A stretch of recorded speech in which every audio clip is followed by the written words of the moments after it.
Poland's veto of the EU's safe defence loan has triggered a major political clash between the president and a government, raising questions about defence financing, EU funding mechanisms and whether internal divisions could affect Europe's security and Poland's military modernisation plans. To discuss this, we're joined by Jowanka Jakubek-Lalik. She's an associate professor at the Faculty of Law, the University of Warsaw. Professor, welcome back to TP World. Thank you for taking the time. Thank you for having me. So the EU SAFE loan is a low-cost loan available for defence purposes, and Poland was slated to get almost 44 billion euros of that. However, President Nawrocki has vetoed the bill.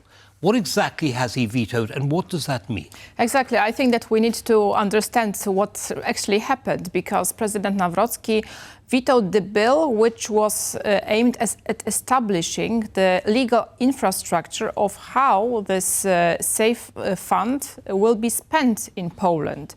So it's not vetoing the SAFE mechanism, or it's not vetoing the possibility of accessing this EU loan. It's only vetoing the proposed, the infrastructure, the probable mechanisms of spending the money, which was proposed by the government in this bill. So still, there are some other mechanisms, instruments remaining for the government to use these funds. However, indeed, as it was mentioned in the previous material, it will be limited to solely military spending. And this is something that is really worth taking into consideration, because... But that was the original plan, was it not? That Largely yes. However, there were possibilities to also spend some of the money to strengthen police force, border guards, or critical infrastructure. And those projects probably will not be financed, especially through this mechanism. Maybe the government will find the money elsewhere. However, via this mechanism, without this possible infrastructure in the bill, it will not be possible. Okay, now, Prime Minister Tusk has always talked about a plan B in case this veto happened. What is the plan B? Well, the plan B is the so-called Armed Forces Support Fund. So there is a possibility to finance the mechanism via this fund. So that fund will be used as this legal infrastructure, because also what needs to be explained is that the president does not necessarily need to agree on taking this loan, because in Poland we do have the dual executive. However, the majority of the powers belongs to the government. So the government decides to take this kind of loans, to establish this kind of mechanisms. So the president does not have any power to stop the government from doing that. The veto power refers only to the legislation which was establishing this bill, this mechanism for distributing those funds. So Plan B basically uses another mechanism, exactly, which is already existing in the Polish legislation. Okay, but the shortcoming of that is that any money taken using Plan B has to be focused entirely on military spending. Is that the difference? That is the most important difference, because it will impact the other forces in Poland, especially police, border guards and critical infrastructure. And actually, this is something which was also very important for building Polish resilience and for focusing on security and safety, but not only in military terms, but in much broader understanding. So that would actually also boost spending for the Polish economy in a much more general sense. Right, and broader security issues. Now, the president also made a suggestion. He had an alternative suggestion. What was that?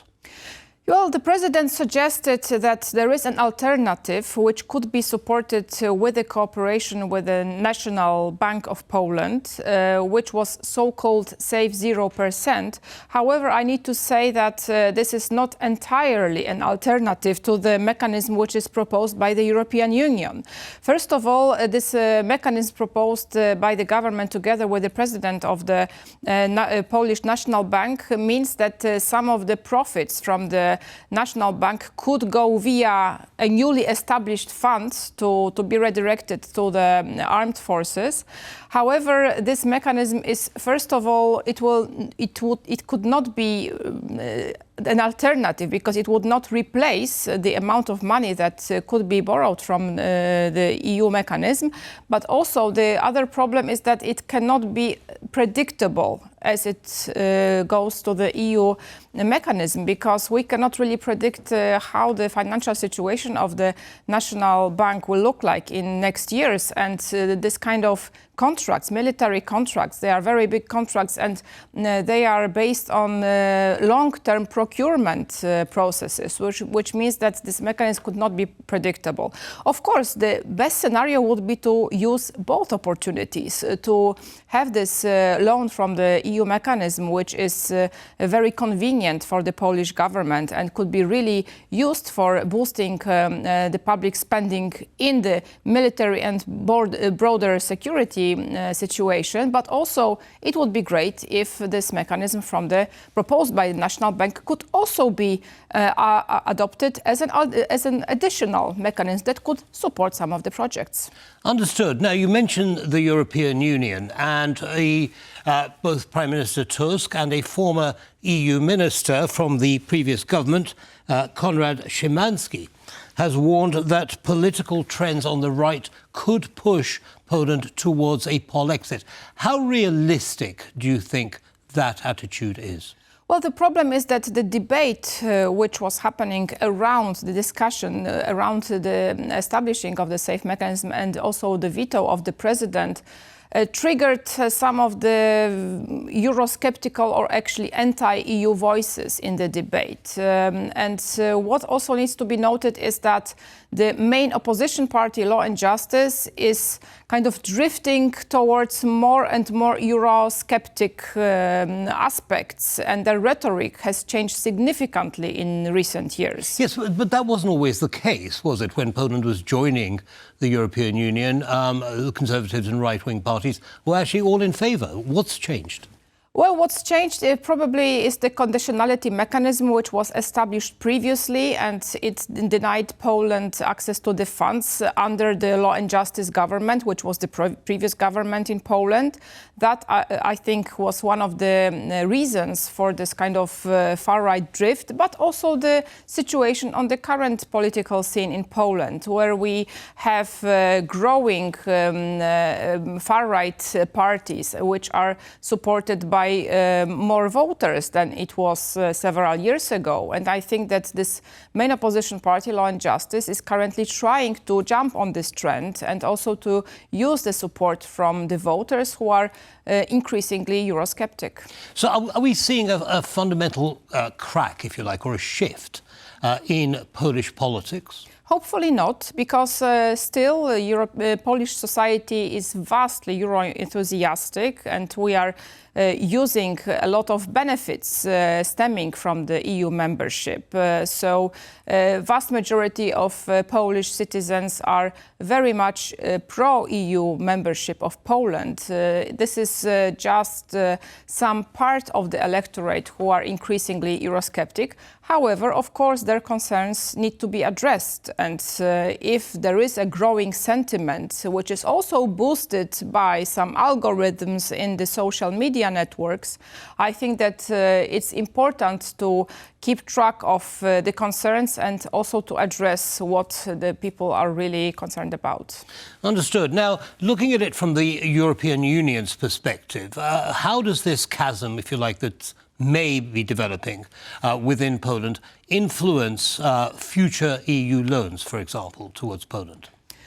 Well, of course, it depends on the situation. Also, it depends on the outcome of the next year's parliamentary elections, because in Poland, the government is the main political actor who is also in dialogue with the European Union institutions, mainly European Commission.